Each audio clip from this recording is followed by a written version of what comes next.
श्री स्वामी समर्थ. माझ्या सगळ्या खोडताईंचं, मैत्रिणींचं आणि स्वामी भक्तांचं माझ्या यूट्यूब चॅनेलमध्ये मनापासून स्वागत आहे. आजचा दिवस तुम्हाला सुखाचा, समाधानाचा, आनंदाचा आणि भरभराटीचा जाओ हीच महाराजांच्या चरणी प्रार्थना करते आणि आपल्या आजच्या नवीन व्हिडिओला सुरुवात करते. कार्तिक महिन्याच्या शुक्ल पक्षाच्या तिथीला येणाऱ्या एकादशीला कार्तिकी एकादशी, देवउठणी एकादशी किंवा प्रबोधिनी एकादशी असे म्हटले जाते. आषाढ महिन्यातील आषाढी किंवा देवशयनी एकादशीपासून ते कार्तिक महिन्यातील देवउठणी एकादशीपर्यंत भगवान विष्णू जे आहेत ते निद्रा अवस्थेत जातात. ते देवउठणी एकादशीला जागे होतात आणि त्यांच्या वर्षाव करतात. आणि ज्यावेळी भगवान निद्रावस्थेत असतात त्यावेळेस कोणत्याही प्रकारचे शुभकार्य केले जात नाहीत आणि भगवंत जागृत अवस्थेत आले की सर्व शुभकार्याला प्रारंभ केला जातो. यंदा 12 नोव्हेंबर 2024 वार मंगळवार कार्तिकी एकादशी सर्वत्र साजरी केली जाणार आहे. या एकादशीचे व्रत आपल्याला करायचे आहे, कारण आषाढी एकादशीचं जेवढं महत्त्व असतं तेवढंच कार्तिक एकादशीलाही महत्त्व दिलं गेलेलं आहे. या दिवशी श्रीहरी विष्णू आणि देवी लक्ष्मी यांना प्रसन्न करण्यासाठी जे काही उपाय आपल्याला करायचे आहेत तो प्रभावी उपाय केल्यामुळे आपल्याला देवी लक्ष्मी आणि भगवान श्री हरी विष्णू हे आपल्यावरती प्रसन्न होतात. शास्त्रामध्ये कार्तिक एकादशीच्या दिवशी करण्यासाठी एक अचूक उपाय सांगितला आहे.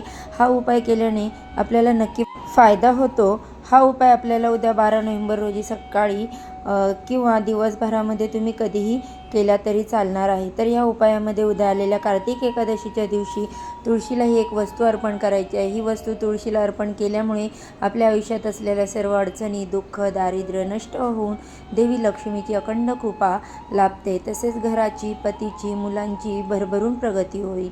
हा उपाय कशा प्रकारे करायचा, कोणत्या स्तोत्राचं पठण करायचं आहे, तुळशीला जी वस्तू आपल्याला अर्पण करायची आहे त्यानंतर त्या वस्तूचं काय करायचं ही संपूर्ण माहिती जाणून घ्यायची असेल तर व्हिडिओ स्किप न करता शेवटपर्यंत नक्की बघा. चॅनेलवरती पहिल्यांदा जर नवीन आला असाल तर चॅनेलला सबस्क्राईब करा आणि असेच नवनवीन व्हिडिओ पाहण्यासाठी बेल आयकॉनला देखील क्लिक करा, ज्यामुळे जेव्हा पण मी नवीन व्हिडिओ माझ्या चॅनेलवरती अपलोड करेन त्याचे नोटिफिकेशन सर्वात आधी तुम्हाला भेटेल आणि तुम्ही एक पण व्हिडिओ मिस करणार नाही. बघा, हिंदू धर्मामध्ये अतिशय पवित्र आणि पूजनीय मानले गेलेले आहेत. तसेच तुळशीलाही लक्ष्मीचे स्वरूप मानले जाते. भगवान विष्णूंना तुळस अतिशय प्रिय आहे. तुळशी पत्राशिवाय भगवान श्रीहरी विष्णूंचा नैवेद्य देखील ग्रहण करत नाहीत. आणि त्याचबरोबर कार्तिक एकादशीपासून तुळशी विवाहाला सुरुवात होते. तुळशी विवाह म्हणजे तुळशी वनस्पतीच्या रोपाचं शालिग्राम आणि विष्णू किंवा त्यांचे अवतार श्रीकृष्ण यांच्याशी विवाह केला जातो. तुळशी विवाह एक व्रत मानले गेले आहे. हे व्रत केल्याने कन्यादान केल्याचे फळ मिळते असे मानले जाते. त्याचबरोबर कार्तिक एकादशीच्या दिवशी, जिला आपण देवउठणी एकादशी म्हणतो, भगवान श्रीहरी विष्णू योग निद्रेतून जागे होतात. त्यामुळे आपल्याला तुळशीसमोर हा अतिशय प्रभावी उपाय करायचा आहे.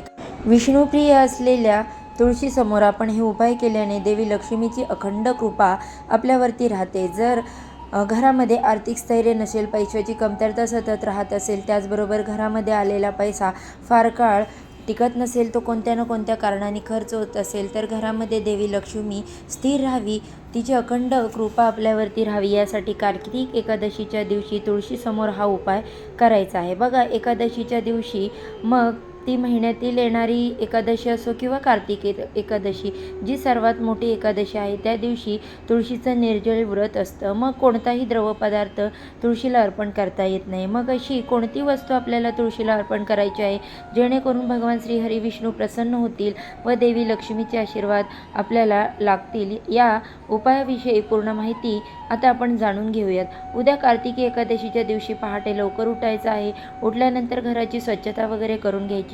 तुळशीसमोरील परिसर स्वच्छ झाडून पुसून घ्यायचा. त्याचबरोबर अंगणामध्ये हळदीच्या पाण्याचा सडा टाकायचा आहे. बघा, हळद हे एकादशीच्या दिवशी उपाय केल्याने भगवान श्रीहरी विष्णू प्रसन्न होतात. त्यामुळे आपल्याला या सर्व गोष्टी करायच्या आहेत. त्यानंतर आपल्याला देवपूजा करायची आहे. देवपूजा झाल्यानंतर मग आपल्याला तुळशीसमोर यायचं आहे आणि आपल्याला एक शुद्ध गाईचा तुपाचा जो दिवा आहे तो तुळशीसमोर लावायचा आहे. तसेच हळद, कुंकू, अक्षदा आणि त्याचबरोबर जर तुम्हाला शक्य असेल तर उद्याच्या दिवशी तुळशीला हळदीचं लेपन करा.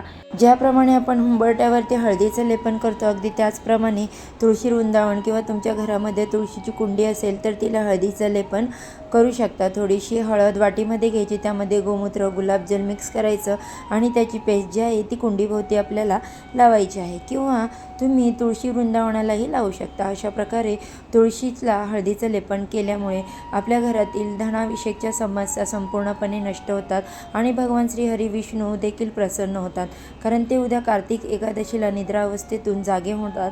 आता त्यानंतर हा जो उपाय आपल्याला करायचा आहे तो सकाळपासून संध्याकाळपर्यंत तुम्हाला कधीही करता येईल. तुम्ही तुमच्या वेळेनुसार करू शकता. तुळशीसमोर आपल्याला सगळ्यात आधी रांगोळी काढायची आहे. लक्ष्मीची पावलं, त्याचबरोबर गोपद्माची जी रांगोळी आहे भगवान श्रीहरी विष्णूंना प्रिय आहे. चातुर्मासामध्ये या रांगोळीला अनन्यसाधारण महत्त्व आहे. ही रांगोळी काढल्यानंतर त्या रांगोळीवरती हळदी कुंकू अर्पण करायचं. त्यानंतर तुळशीचं तुम्हाला पूजन करून घ्यायचं आहे दुरूनच, ज्यामुळे तुम्ही तुळशीला हळदी कुंकू अक्षदा अर्पण करायच्या. त्याचबरोबर धूप दीप ओवाळून घ्यायचं आहे.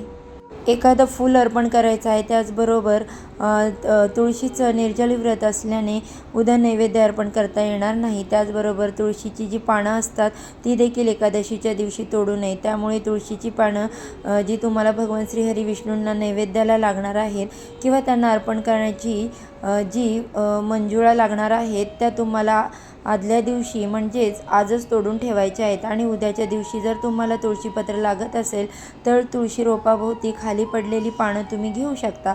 ती पानं स्वच्छ धुवून तुम्ही भगवान श्रीहरी विष्णूंना अर्पण करू शकता. त्यानंतर हा उपाय करण्यासाठी एक मातीची पणती घ्यायची आहे.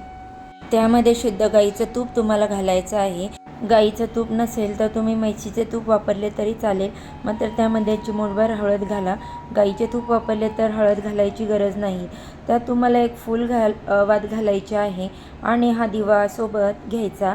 सोबत आपल्याला 11 हरभऱ्याच्या डाळीचे दाणे घ्यायचे आहेत. ही डाळ कुठेही किडलेली किंवा खराब झालेली नसावी. चांगली निवडून आपल्याला हे 11 हरभरा डाळीचे दाणे घ्यायचे आहेत. हरभरा नाही तर जी पिवळी डाळ असते त्याचे दाणे घ्यायचे आहेत. आणि बघा, हे दाणे घेण्याचे कारण म्हणजे भगवान श्री हरी विष्णू यांना हरभरा डाळ जी आहे ती अतिशय प्रिय आहे, कारण ती पिवळ्या रंगाची असते आणि पिवळ्या रंगाची मिठाई, पिवळ्या रंगाचे पदार्थ त्यांना खूप प्रिय आहेत.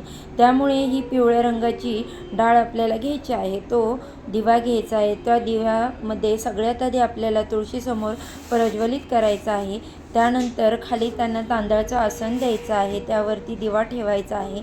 दिव्याला हळदी कुंकू अक्षदा अर्पण करून घ्यायच्या. धूप दीप ओवाळून घ्यायचा. एखादं फूल अर्पण करायचं. त्यानंतर आपण हे जे 11 हरभऱ्याचे डाळीचे दाणे घेतलेले आहेत ते एक दाणा आपल्याला तुळशीला अर्पण करायचा आहे. त्यासाठी तिथे एक वाटी ठेवायची आहे. आपल्याला डाव्या हातामध्ये हे दाणे घ्यायचे, उजव्या हातामध्ये सर्वप्रथम एक दाणा घ्यायचा आहे. ओम नमो भगवते वासुदेवाय नमः असं म्हणत एक दाणा तुम्हाला तुळशीला अर्पण करायचा आहे. अशा प्रकारे एक हरभऱ्याचा डाळीचा दाणा जो आहे ते तुळशीला अर्पण केल्यानंतर तुम्हाला तुळशीसमोर बसून एक अतिशय प्रभावी स्तोत्राचं पठण करायचं आहे. तो स्तोत्र जे आहे ते एकादशीच्या दिवशी पठण केल्याने देवी लक्ष्मी प्रसन्न होते. त्या घरामध्ये ती स्थिर अखंड निवास करत असते. स्तोत्र म्हणजे कणकधारा स्तोत्र. कणकधारा स्तोत्र तुम्हाला अगदी सहजपणे नित्यसेवेच्या पुस्तकामध्ये मिळून जाईल. तिथे जर तुम्हाला ते नाही मिळाले तर यूट्यूबवरती देखील मिळेल. ते तुम्ही पठण करा किंवा श्रवण करा. ही सेवा जी आहे ती तुम्ही करू शकता. नक्की करून बघा. पूर्ण श्रद्धा, विश्वास आणि मनाने कोणतेही किंतु परंतु न ठेवता जर तुम्ही ही सेवा केली तर नक्की तुमच्या घराला त्याचे लाभ होतील. तुमच्या आयुष्यामध्ये असलेल्या अडचणी, दुःख, दारिद्र्य संपूर्णपणे नष्ट होईल आणि तुमच्या घराची, पतीची आणि मुलांची भरभरून अशी प्रगती होईल. त्यामुळे कोणताही उपाय उद्या नाही केला तरी चालेल, पण उद्या तुम्हाला ही वस्तू जी आहे ती नक्की तुळशीला अर्पण करायची. या उपायामुळे तुम्हाला नक्की तुमच्या घरामध्ये फरक जाणवेल आणि या उपायाची अनुभूती देखील लवकरच तुम्हाला मिळेल. तर बघा, झालेली ही सेवा मी स्वामी समर्थ महाराजांच्या चरणी अर्पण करते आणि इथेच व्हिडिओचा एंड करते.